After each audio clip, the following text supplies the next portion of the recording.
On today's Newsmakers, Dylan Novak is on a mission to save celebrity souls. He has a ministry called Celebrity Evangelist, and he uses that ministry to travel around the country speaking with men and women who work in the entertainment industry.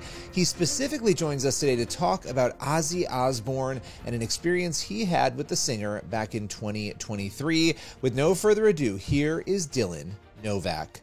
Dylan, it is great to see you. A lot has gone on in the past week. A number of celebrities have died, and they've made big news. You've got Hulk Hogan and many others, and it's been a tough time for people. A lot of people who grew up in the 80s, a lot of these celebrities, obviously Ozzy Osbourne, they were big during that time and after, and so a lot of people publicly mourning. Now, for those who don't know, you are a celebrity evangelist, an evangelist to celebrities. You've spoken to, I believe, well over 2,000 celebrities. And when we use that word, we're talking from a secular perspective, people who are well known and famous. So let's first, before we get into Ozzy Osbourne and all of that, what started you on this process of evangelizing celebrities? So I have always been a superhero pop culture nerd, still am, and I got to go to a Comic-Con when I was 13. Before going to this show, I saw an interview with Margot Kidder where she stated she was an atheist. And I guess that's when you could say I had the spiritual awakening that she is a soul, just like you, just like me, who was on her way to heaven or hell. She needed Jesus. Otherwise, she would be separated from God for all eternity. And so I played Jonah for a couple of days. I didn't want to do it, but God really convicted my heart. You should do something about that. That you feel the burden, you do it. So I got some gospel tracts from my church, went to the event. Everybody that day was receptive, including Margot. So for 7 years, that's kind of what it looked like. I would go to these different Comic-Cons, different things that I would meet different people that I wanted to meet. It started as a hobby. It was very selfish. And then 10 years ago this week, I had the opportunity to meet James Taylor, and I wasn't going to because I knew it would take a lot of work to be able to get in front of him, and I just didn't care that much. Thankfully, a friend really convicted me and was like, well, maybe you should look into what he believes. So saw an interview where he said, my parents were both atheists. I'm agnostic, but I'm open to listen to somebody talk about spirituality if somebody would just take the time to show me. And I'm like, oh my goodness, if that person was down the road, we would be knocking down their door going, I got you. But because of his celebrity status, is that being done? So it took 3 days to get to James. Finally met him in Greensboro, North Carolina. He really had Carolina on his mind. But I remember I had a really nice conversation with him. It ended with him giving me a hug, and he said, I remember that interview. It was like, it was 24 years ago. He said, this is the first time somebody has intentionally come and shared something with me since. So wait a minute. Over 20 years since he said that. Yes. And nobody else outside of you hearing that thought, I should go to him because he's open and I should share the gospel with him. You were the first one in decades. So I'll say this, I don't know if I'm the first one to think it, but it was the first action taken. It's like I tell my youth students, I'm like, you can know you need to change something in your life, whether that's doing something for the Lord or getting something out of your life. But until you do what has to be done for that to be an action, for that to be in motion, it's just a thought. And I think it's safe to say in 24 years, I wasn't the first Christian to cross paths with James. But again, how many of us just have the mindset of that's somebody else's job? That's not just talking celebrities. That's talking our next door neighbor. That's talking the grumpy old person at the grocery store that we don't want to talk to, but we know they need the love of Christ. If we have been put in their path, we have the platform that God has given us to share the love of Christ, to share the gospel message with them. And so I remember that night I drove home. It was a 2.5-hour drive. I was so happy. I had so much joy in my heart because I was like, I just did what I know God called me to do. He called me to go witness to James, and I did it. And I encourage anybody listening to this, if God's calling you to do something, do it. It's that simple.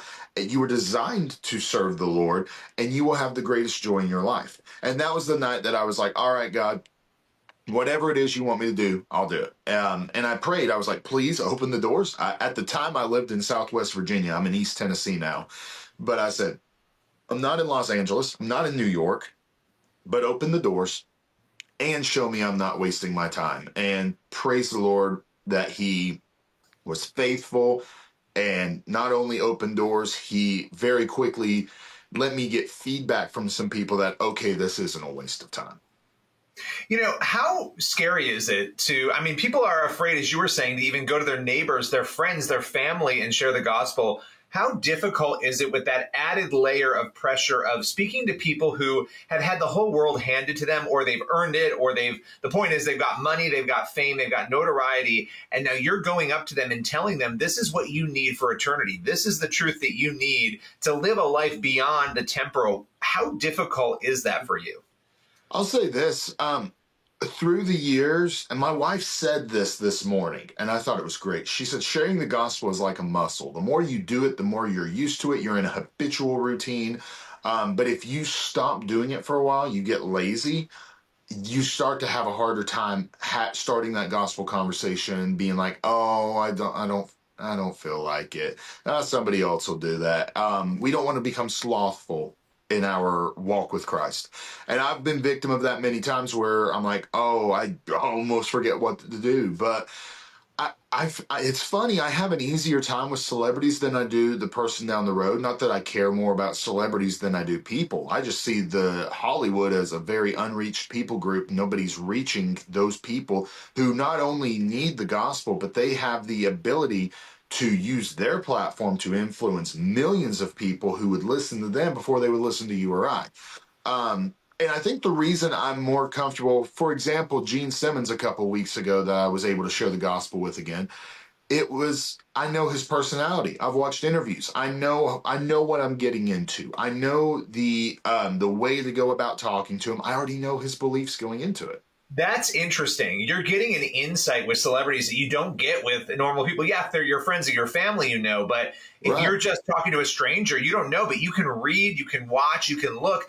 With James Taylor, you had an interview from 24 years before that you could look at where you could get the sense of, hey, he was open then.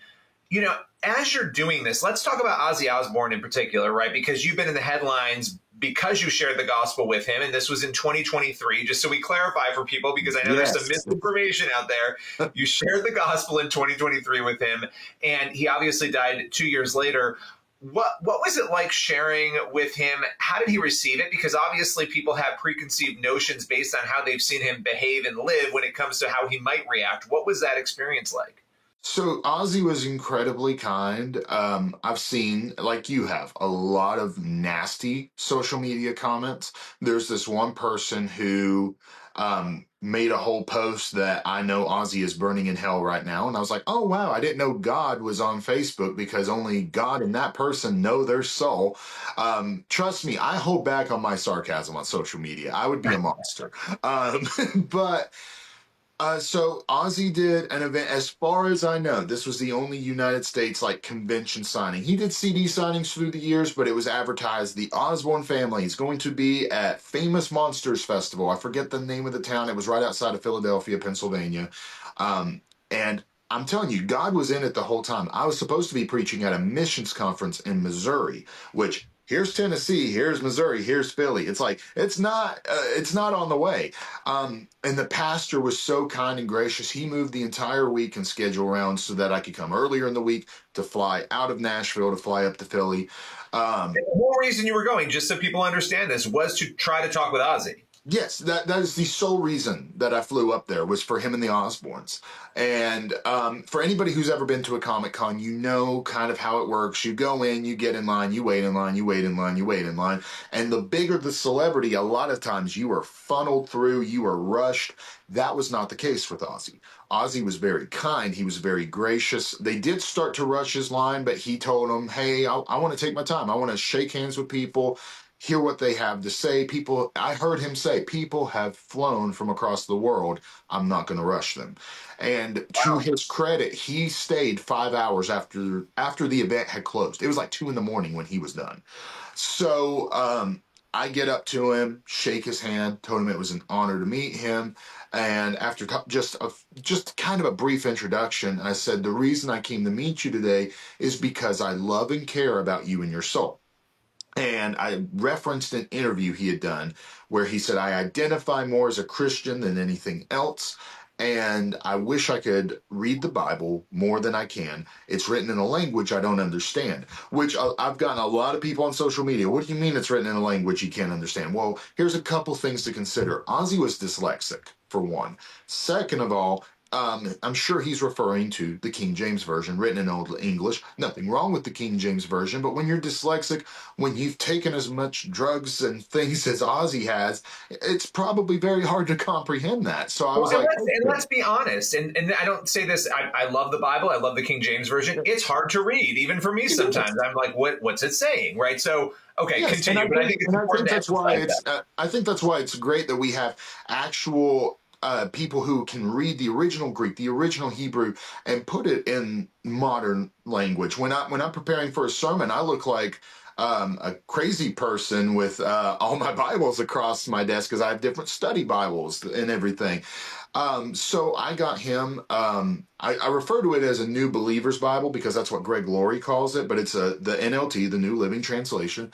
And so I told him, I got you this. And at first he goes, well, I still won't be able to understand it. I said, no, no, no. Let me show you. And I explained what it was. And he immediately grabbed it and he went right to the Gospels, just kind of thumbing through it. And he looked up at me and he said, well, I can understand this. And it just had such a sweet smile. He loved the fact that it had his name on the cover. Thank you so very much. And I explained what the other Pause material there for a minute. was. Pause there, because this is something you do. And I remember last time we talked, I think this is so incredibly kind and it shows your passion that I don't know if you do this every single time, but when you go to an event, you get a Bible and you put their name on it. You make it special for them. You personalize it for the person you're speaking to, correct? Yes. And up until last year, it was sporadic because we just didn't have the funds to do that in the ministry. My wife, who is a genius, I am not, she had the idea. She said, why don't you give people the opportunity to sponsor these Bibles? Because it costs approximately $35 every personalized Bible. So if somebody on my website, there's an opportunity, you can sponsor a Bible for $35 for whoever. And I basically put people on a waiting list now. And I'm like, all right, here's who your Bible's going to. And because of that, we have had so many great conversations. We couldn't have done that otherwise. But with Ozzy, this was just something I felt on my heart. I was like, Ozzy would probably really appreciate this. Not saying other people won't, but I was like, Ozzy, I got to do that for Ozzy. So I didn't mean to interrupt you, but you were saying he then said, I can understand this, and he gave you this sweet smile. And so then what happened after that? So I showed him, I said, I've written you a letter as well. I said, and again, there were, when I say thousands, I do mean thousands of people there. I said, I don't want to be rude. I know you don't have a lot of time. I've said everything in this letter that I want to say. Also, just want you to know Jesus loves you and he's the answer. A very quick gospel presentation. And thank you so much. I appreciate your time. Where are you from? And I told him, I said, I'm from East Tennessee, about an hour above Knoxville. He started talking about Randy Rhoads. That was his last show that he played in Knoxville. And shook my hand again. Thank you so much. And then I went into the adjacent room and started sharing the gospel with the rest of the Osbourne family. Everybody was. How did that go? What was that? I mean, how did that experience go? So yeah, I say it in a very loving way. They're our modern day Addams family. That's really what they are. Sharon was very sweet, not overly talkative. She was sweet. Again, and I tell people this. Sometimes people will just listen. Sometimes it'll be okay. Thank you very much. That doesn't necessarily mean they're unreceptive. I've had people that I'm like earlier this year, there was this one gentleman that at a Comic Con I talked to. He barely said a word and was like, "Oh, thank you." And I was like, "Well, that kind of fell flat." Next day, got a really sweet email from him thanking me for caring about his soul. And he's like, "I'm a private person." And I was like, "Again, we don't always know this side of heaven." So Sharon was very sweet. Kelly was sweet. I talked with Jack for probably half an hour. Jack was great. He's a very kind man. And one of the things he said was, thank you for not thinking Dad's evil. I said, I've been around evil.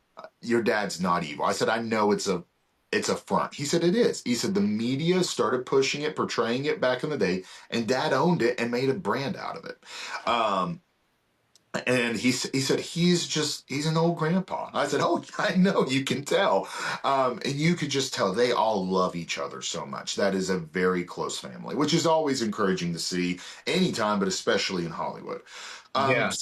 And then at the end of the night, you got a group photo with the whole family. And then again, thank you all. God bless you. And that was it. And that was the last time I saw Ozzy, October 2023, for clarity. But then 2 weeks later, I was at, what's the name of the show? I think it's called Scarefest. It's in Lexington, Kentucky. It's a horror convention a couple weeks before Halloween. Jack was there, and I told my wife, I want to talk to him, because one of the things Jack did was he wrote on a piece of paper. He said, here are some different podcasts I've been listening to. Here's some different beliefs I have. Maybe this will give you an idea of where I stand spiritually. I'm going to look at what you gave me. And if we ever see each other again, we can compare notes. And I was like, that'd be great. Well, I told my wife, I said, I don't know how to go about it, because this is literally the next event he did after the thing with his dad. And I was like, I don't want him to think I'm stalking him. I don't want him to think that I'm literally flying out to everywhere he's going to be. So I was just praying for wisdom, discernment. How do I handle that? Well, then God just answered the prayer. I was standing, and anybody who's been to a Comic-Con, you know how crowds can be. Sometimes you get stuck standing in one place. I was stuck in front of Jack's table. He came out from the table, tapped me on the shoulder. He said, can I ask you a silly question? I said, sure. Were you in Philly a couple weeks ago? I said, yeah. And he said, I thought I recognized your jacket. It said, it's Danny Goki, love God, love people. And he said, you're the one who gave Dad the Bible, right? I said, yep, that was me. He said, can I just tell you, you have no idea how much Dad loved that. I said, really? He said, you got a moment? I said, of course. He said, so here's the story. He said, we're ending the night. You know how late it was. I said, yes. And then I commented on his dad being so kind and generous to fans. He said, he's always been that way. And he said, we're in the elevator. We're getting ready to go up to the suite, because this was at a casino where this was held. So the suite was upstairs. The convention floor was on the bottom. And he said, Dad goes, where's my Bible? I need my Bible. And he said, the look of shock on everyone's faces was like, did Ozzy Osbourne just say he needs his Bible?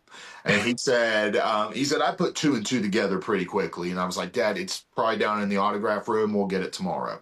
And he had the next day off. And he said, Dad goes, no, I want it tonight. I'm not going up until I get my Bible.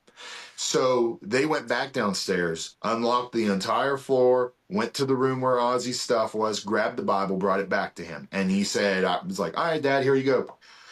There was a letter in another book. I want it too. He said, so wow. We go back. He said, we go back down. We got everything, brought it to him. And he said, we went, so the conventions are typically Friday, Saturday, Sunday. Ozzy's health was so bad, he took Saturday off. He did Friday, took Saturday off, then did it again Sunday. So he said, we went down, we're doing the convention on Saturday, but we came up to have lunch with Dad around, lunchtime. And he said, Dad had your stuff out, and was like, did you all see this? And he said, then we all started commenting, yeah, we all got something similar. And he said, I love that each of our gifts were individualized. The letters were not generic. They were sculpted to fit all of our beliefs, if you will, because that's what I always do. I try to explain the gospel the best I can based on questions somebody's asked, where they say they are spiritually, that kind of thing. The message doesn't change, but it's the way it's approached. And do you handwrite them? Do you handwrite these notes? Yes. Yes. There was a couple times in Los Angeles last month that something was popping up last minute, and I was just running out of time. And I printed off just a quick note with my contact info, because I did not have time to write the letter, and I hated it. Like, I told my wife, I said, this feels soulless. I hate this. So, just before this interview, I was sitting here getting some stuff ready. I'll be in Chicago in a few weeks.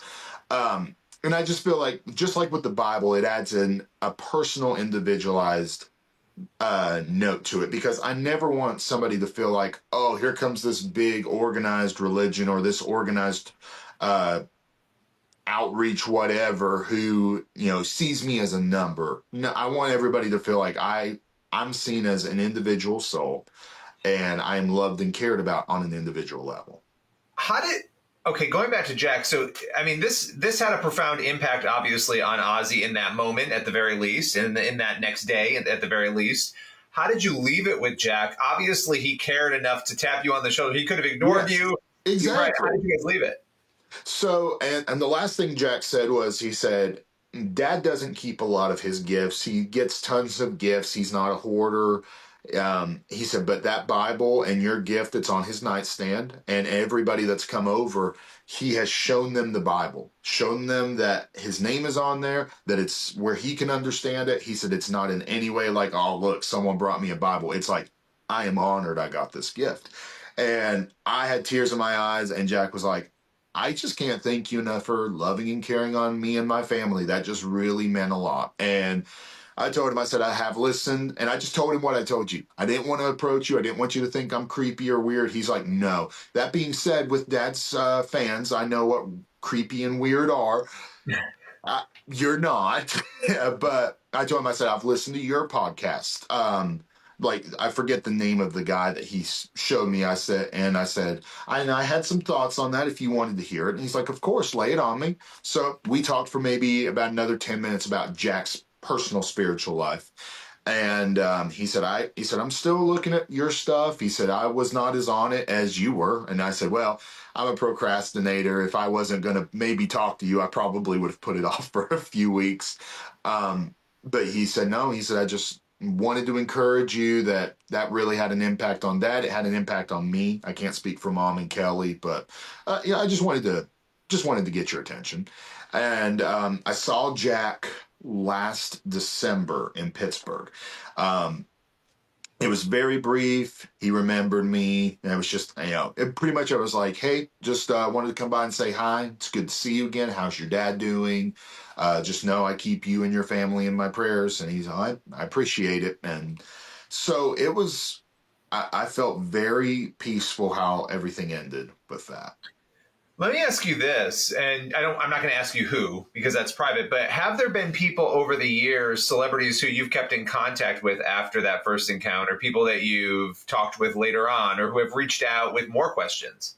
Yes, I'm very, again, that was one of the first prayers I prayed, God, show me I'm not wasting my time. I've gotten some letters in the mail, emails, and then even just the past year, a couple of people have texted me, which really shocked me because I'm like, wow, you're really showing a level of trust that I'm not going to annoy you and or give your number out. One of the texts was just somebody just saying, I can't believe you went to this trouble. Thank you. This other person was like, I really feel like God is trying to draw me back to him. Is it okay if I text you occasionally? And I was like, sure. That's the whole ministry. And again, and it's not that this ministry is trying to get just the A-list actors. This is, I know there's a lot of people who probably have the mindset of, oh, you're just going because people are famous. I mean, there's a lot of times I'm posting someone on, and I'm literally like, okay, and who were they again? Because I'll research somebody at an event and see what they've said. Because at the end of the day, they're a soul. You're just a soul. I'm just a soul. None of us are more important than anybody else. But this one soul she has texted me multiple times, and I always show my wife. It's just been such a blessing to see somebody recognize and realize, okay, I've lived this life. I need to come back to God. I'm that prodigal child. Let's go home. And, look, Hollywood has been a place where traditionally, faith used to be a part of Hollywood. Then Hollywood got far away from it. It's always ebbed and flowed. It feels like right now there's a real moment where there's a shift, where people are openly talking about their faith. Obviously there's a lot of negative going on still, but there is a change. What has it been like for you to watch faith really sort of explode in Hollywood as you're doing this ministry? No, I love it because, again, like you said, we went from a shift of nobody talking about religion or politics to now everybody is. Again, when I first started ministry, one of the biggest advices people were saying was like, oh, you don't talk about two things in life, religion or politics, which I'm like, politics, yeah, it's not my favorite thing to talk about. I'll talk about it. I don't like it. But religion, not that I promote religion, I promote a relationship with Christ. That's the most important thing in this entire world. And so if we're not going to talk about that, what's the point? And so I I've just loved it because it's showing people's heart where they are currently. Because there and still are sometimes I'll go to meet somebody, I'm like, I have no idea where you stand spiritually. Absolutely no idea. And then I see that unfold versus somebody who, well, just like a couple weeks ago, there was this one actress who, and I just posted about it on my social media page, who she was in church. She had some horrific church hurt, which I did not post her story. I will not share it publicly. She really trusted my wife and I to keep it private, but it made me angry because, again, the church is full of sinners. We're flawed people. We're going to hurt people. I tell my youth group that all the time. I will fail you. I will hurt your feelings. I will let you down. But that's why we have to look to the one who is perfect, who will never leave us or forsake us. That being said, had I known that this lady had gone through this church hurt, I'm like, okay, I could have better sculpted this. But because of the shift we're seeing, it's just allowed me to be, I guess, more proactive is the word. To be like, okay, let's jump on right here and meet you where you're at right now, not where I'm just playing a guessing game. I love that. And I think what you're doing is so important, and I want to encourage you in that. And obviously, I think the reaction to your work with Ozzy, it was very interesting to watch. I mean, a lot of people covering it, looking at it, and realizing, wow, this great ministry is out there, and this guy's out there doing this incredible stuff. Now, Dylan, if people want to find out more about Celebrity Evangelist, if they want to help you, if they want to sponsor Bibles, where do they go to do that? So to sponsor Bibles, go to celebrityevangelist.org. We have a page called Join the Mission. The first thing you'll see is sponsor a Bible. Sometimes underneath that, if we're going to a Comic-Con, you'll see an opportunity to sponsor a celebrity. And what that is just simply, there's an X amount of cost to get up to that person at a show. It comes with an autograph, and you will receive, the person who sponsors, they'll receive that autograph. I'll be in touch with them the day of, being like, hey, we're about to witness to somebody just sponsored John Cena up in Chicago here in a few weeks. So it's like, okay, we're about to talk to John Cena. Hey, we met John Cena. Here's how it went. Here's your autograph. We'll be mailing it out this week. If somebody just wants to support the ministry, the same page does. You can do that on the website. And for the most up-to-date encounters, how to pray for people, on Instagram, you can follow me at Celebrity Evangelist, or same on Facebook, Celebrity Evangelist. And if somebody is just trying to contact me, the best way to do so is through Instagram. I'm quicker to reply on there, and probably the next follow-up would be email. Final question for you, because I didn't ask you this. Had you ever interacted with Hulk Hogan? Had he been somebody who had been on your list? So, no, he was never on my list. The reason for that is he had always, since I'd been really doing this ministry, it was well known he was an outspoken believer. Like one of my friends said, it was a huge shift from who he used to be. He was at an event I was at 2 or 3 years ago. It was a show in Texas, and he was at the convention. I think it was $400 to meet him. And again, which is not the most expensive somebody is, but I looked at my wife, I said, I'll see Brother Hulk in heaven one day. Well, I mean, to your point too, I didn't know much about his faith journey until he was baptized last year, right? That was when I started to sort of understand. So I didn't know anything about him before that. Right. But he, since at least 2024, he didn't seem to need the evangelism. He was out there sharing his faith, right? Exactly. So, and it's always cool to meet celebrities who are outspoken in their faith. Like, for example, Danica McKellar, who she just recently became a born-again believer. Yeah, she's wonderful. It is, and I love how God used Candace Cameron in her life. She was at a convention in Knoxville last year. And again, I wasn't going to pay to meet her just because I'm like, I need to focus on the people that aren't saved, the people who need Christ. A friend of mine said, hey, I really want her autograph. If I give you the money, will you please go through her line? I was like, Sure, if I have time, which thankfully I had time and I got to talk with her. And I treasure our conversation more than anything. And I told her about my ministry. I said, here's what I do. And she said, please, and this is straight from somebody who just got saved, who's in the entertainment world. She said, we are a very unreached people group. Nobody's really reaching out to us. And then she said, if I wasn't friends with Candace, I don't know who would have been influencing me. And she said, we are not all the evil cesspool that a lot of media thinks that it is. She said, there is evil, which again, you and I both know that there's evil in everything. She said, please, it's a very forgotten mission field. Well, that is true, and I want to have you back again very soon, Dylan. It's always great to chat with you. Appreciate your time today. Absolutely. Great to talk with you again. That's all for today's Newsmakers. Make sure you head on over to the CBN News YouTube channel and cbnnews.com for more of the news you need to read. We'll see you again tomorrow.